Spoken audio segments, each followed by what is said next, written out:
செய்திக் கதம்பம்.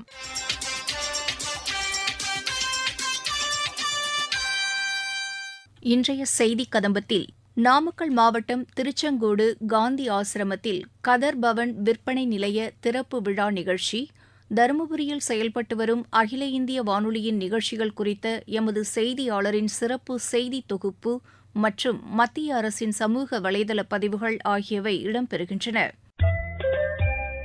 நாமக்கல் மாவட்டம் திருச்செங்கோடு காந்தி ஆசிரமத்தில் கதர் பவன் விற்பனை நிலையத்தை தகவல் ஒலிபரப்புத்துறை இணையமைச்சர் டாக்டர் எல். முருகன் திறந்து வைத்து உரையாற்றினார். அவர் பேசுகையில், 100வது ஆண்டு இந்த காதி பவன் இந்த கொண்டாட்டத்தில் கலந்து கொள்வதே நமக்கு ஒரு பெருமை.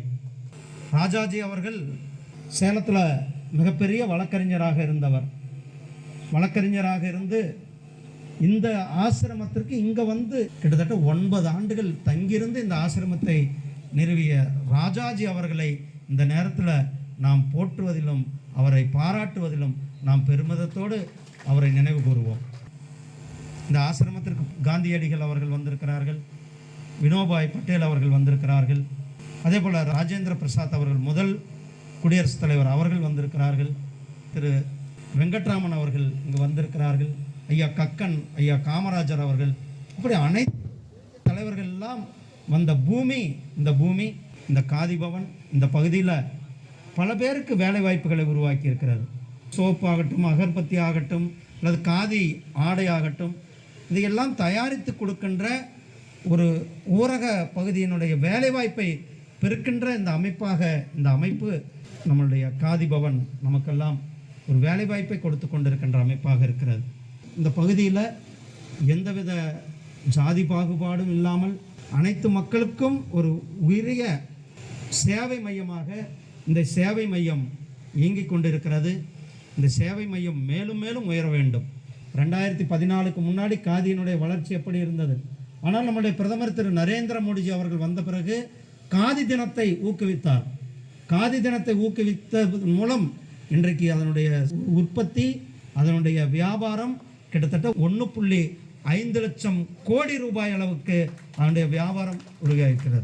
ஒவ்வொரு வருடமும் காதியை ஊக்குவிப்போம், காதியை நாம் அணிவோம் என்ற அந்த ஒரு பிரச்சாரத்தின் மூலமாக, இந்த தொழிலை ஊக்குவிப்பதன் மூலமாக நம்முடைய மாண்புமிகு பிரதமர் திரு நரேந்திர மோடிஜி அவர்களுடைய ஆத்ம நிர்பர் பாரத் என்று சொல்லக்கூடிய சுய தொழில், அதாவது சொந்த உள்நாட்டு தொழில்களை ஊக்குவிக்கின்ற அந்த பெரும் முயற்சியில் இன்றைக்கு நம்மளுடைய பிரதமரினுடைய கனவு 1.5 லட்சம் கோடி அளவுக்கு நம்மளுடைய வியாபாரம் பெறுகிறது.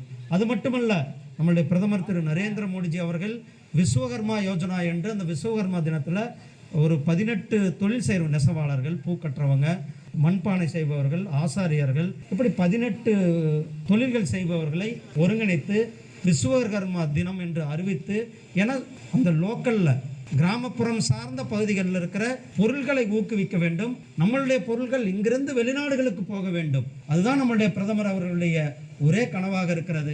அதற்காக தான் விஸ்வகர்மா திட்டத்தை ஊக்குவித்திருக்கிறார்கள்.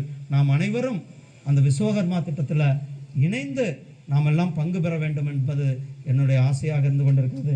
நம்மளுடைய ஐஓபி பேங்க் சேர்ந்தவர்கள் அதற்காக உங்களுக்கு அனைத்து வசதிகளையுமே செய்து கொடுப்பார்கள்.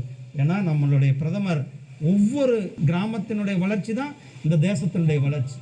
இந்த தேசம் வளர வேண்டும். அதனால் இந்த கிராம பொருள்களினுடைய உற்பத்தியை நாம் தன்னிறைவு பெற வேண்டும். நாம் வெளிநாடுகளுக்கும் ஏற்றுமதி செய்ய வேண்டும்.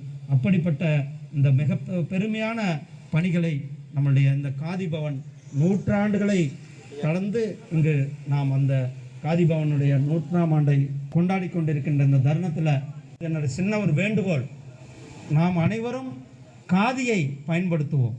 அந்த உறுதிமொழியை நாம் ஏற்றுக்கொள்வோம். காதியை நாம் பயன்படுத்துவதன் மூலம் இந்த நெசவாளர்களுக்கு, அந்த குடும்பங்களுக்கு ஒரு வேலை வாய்ப்பு, நம்மளுடைய உள்ளூர் பொருள்களுடைய உற்பத்தி, நம்மளுடைய உள்ளூர் பொருளாதாரம், இதெல்லாம் மேம்படக்கூடிய ஒரு மிகப்பெரிய வாய்ப்புகள் இருக்கும்.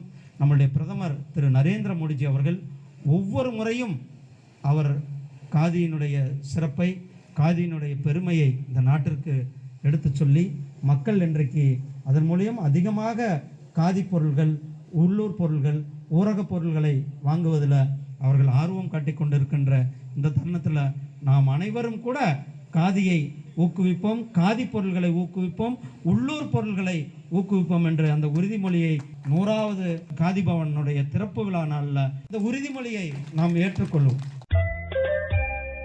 தருமபுரி மாவட்டத்தின் கடைக்கோடியில் உள்ள மக்களும் அரசின் திட்டங்களை அறிந்து பயன்பெற வேண்டும் என்ற நோக்கில் தருமபுரி அகில இந்திய வானொலியில் நிகழ்ச்சிகள் ஒலிபரப்பப்படுகிறது. இதுகுறித்து எமது மாவட்ட செய்தியாளர் வழங்கும் சிறப்பு செய்தி தொகுப்பு.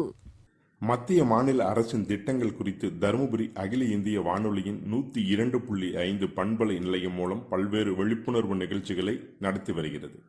குறிப்பாக திட்டங்கள் சார்ந்த துறை அலுவலர்களை பொதுமக்களுடன் நேரடியாக கலந்துரையாட வைத்து திட்ட விளக்கங்கள் பொதுமக்கள் எளிதாக பெறும் வகையில் பல்வேறு நிகழ்ச்சிகள் ஏற்பாடுகள் செய்யப்படுகிறது. மாவட்டத்தின் கடைக்கோடியில் உள்ள மக்களும் அரசின் திட்டங்களை அறிந்து பயன்பெற வேண்டும் என்ற நோக்கில் இந்த நிகழ்ச்சிகள் ஒளிபரப்பப்பட்டு வருகிறது. இது தவிர தருமபுரி மாவட்ட நிர்வாகத்தின் பல்வேறு அறிவிப்புகள், மாநில மற்றும் தேசிய செய்திகள், மாவட்ட செய்திகள் என நேயர்கள் பயன்பெறும் வகையில் பல்வேறு நிகழ்ச்சிகள் தருமபுரி வானொலி நிலையம் மூலம் ஒளிபரப்பு செய்யப்பட்டு வருகிறது. குறிப்பாக தமிழ்நாடு ஆதி திராவிடர் வீட்டு வசதி மற்றும் மேம்பாட்டுக் கழகம் மூலம் மேற்கொள்ளப்பட்டு வரும் திட்டங்கள் குறித்து அதன் மேலாளர் வானொலி நிகழ்ச்சி மூலம் பொதுமக்களிடம் உரையாடினார். பின்னர் பயனாளி ஒருவரை நேரடியாக வானொலி நிலையத்திற்கே அழைத்து அவருக்கு வழங்க வேண்டிய நலத்திட்டத்தை வழங்கியது அந்த பயனாளியை வியக்க வைத்தது. தமிழ்நாடு ஆதி திராவிடர் வீட்டு வசதி மற்றும் மேம்பாட்டுக் கழகம் மூலம் மேற்கொள்ளப்பட்டு வரும் மத்திய மாநில அரசு திட்டங்கள் குறித்து தெரிவிக்கிறார் அதன் மேலாளர் எட்விட் ஸ்டீபன். தாட்கோ பார்த்தீங்கன்னா கடந்த ஒரு பல வருடங்களாக நம்ம தருமபுரி மாவட்டத்தில் எஸ்சி அண்ட் எஸ்டி மக்களுக்காக பலவித முன்னேற்ற உரிய பாதைகளை கொண்டு வந்திருக்கிறாங்க. அதுலேயும் உரிய சிறப்பாக பார்த்திங்கன்னா நம்மளுடைய ஸ்கேவஞ்சர்ஸ் சொல்லுவாங்க, கிளீனஸ் ஒர்க்கர்ஸ் சொல்லுவாங்க, தூய்மை பணியாளர்கள் சொல்லுவாங்க. இவங்களுக்கும் பார்த்திங்கன்னா பலவிதமான நலவாரியங்கள் செஞ்சிட்ருக்கிறோம். அவங்களுடைய விபத்து காப்பீடு, அவங்களுடைய எஜுகேஷன் ஸ்காலர்ஷிப்காக பலவித சலுகைகளை கொடுத்துருக்குறோம். அதுக்கு ஒரு முன்னோட்டமாக இந்த விஷயங்களை நம்ம மாவட்டத்தில் இருக்கிற எல்லா மக்களுக்குமே இந்த பயன் தெரியணுன்றதுக்காக இந்த நபர் பார்த்தீங்கன்னா அவங்களுடைய குழந்தைங்களுக்காக எஜுகேஷன் ஸ்காலர்ஷிப் வாங்கிறதுக்காக தாட்கோவை அணுகியிருக்கிறாங்க. இதே மாதிரி எல்லா மக்களும் பயனடையணும்னு சொல்லி உங்கள் எல்லாரும் கேட்டுக்கொள்கிறேன். அரசின் திட்டங்களை அறியாத மக்களுக்கும் அறிய வைத்து வருகிறது அகில இந்திய வானொலி என்றால் அது மிகையாகாது. தருமபுரியில் இருந்து மா தண்டபாணி. தருமபுரி பண்பலை 102.5 மெகா. மத்திய அரசின் சமூக வலைதள பதிவுகள் உலக அளவில் உணவுப் பொருட்களின் மையமாக இந்தியா திகழ்வதற்கான அனைத்து நடவடிக்கைகளையும் அரசு செயல்படுத்தி வருவதாக பிரதமர் திரு நரேந்திர மோடி கூறியுள்ளார். குடியரசு துணைத் தலைவர் திரு ஜெக்தீப் தங்கர் உத்தராகண்ட் மாநிலம் ரிஷிகேஷில் உள்ள எய்ம்ஸ் மருத்துவமனையின் ஆசிரியர்கள் மற்றும் மாணவர்களுடன் இன்று கலந்துரையாடினார். முன்னதாக அம்மருத்துவமனை வளாகத்தில் அன்னையின் பெயரில் ஒரு மரம் வளர்ப்போம் இயக்கத்தின் கீழ் குடியரசு துணைத் தலைவர் மரக்கன்றை நட்டார். உஸ்பெகிஸ்தான் சுதந்திர தினத்தையொட்டி அந்நாட்டு வெளியுறவுத்துறை அமைச்சர் திரு பக்தியோர் சைதோ மற்றும் மக்களுக்கு வெளியுறவுத்துறை அமைச்சர் டாக்டர் ஜெய்சங்கர் வாழ்த்து தெரிவித்துள்ளார். இரு நாடுகளுக்கும் இடையேயான ராஜ்ய உறவுகளை புதிய உச்சத்திற்கு கொண்டு செல்வதற்கான நடவடிக்கைகளில் உறுதியுடன் உள்ளதாக அமைச்சர் தெரிவித்துள்ளார். விடுதலைப் போரின் முன்னோடி மாவீரன் பூலித்தேவன் பிறந்த தினத்தையொட்டி மத்திய இணையமைச்சர் டாக்டர் எல் முருகன் வெளியிட்டுள்ள செய்தியில் அவரது வீரம் நிறைந்த வாழ்க்கையை போற்றி வணங்குவோம் என்று தெரிவித்துள்ளார். புகழ்பெற்ற சர்தாம் யாத்திரையை மேற்கொள்ளும் யாத்ரீகர்கள் பாதுகாப்பாகவும் வசதியாகவும் சென்று வர மத்திய சுகாதாரத்துறை பல்வேறு அறிவுறுத்தல்களை வழங்கியுள்ளது. அவசர உதவிக்கு 104 அல்லது 108 மருத்துவ வாகன உதவியை அழைக்கலாம் என்றும் தெரிவித்துள்ளது.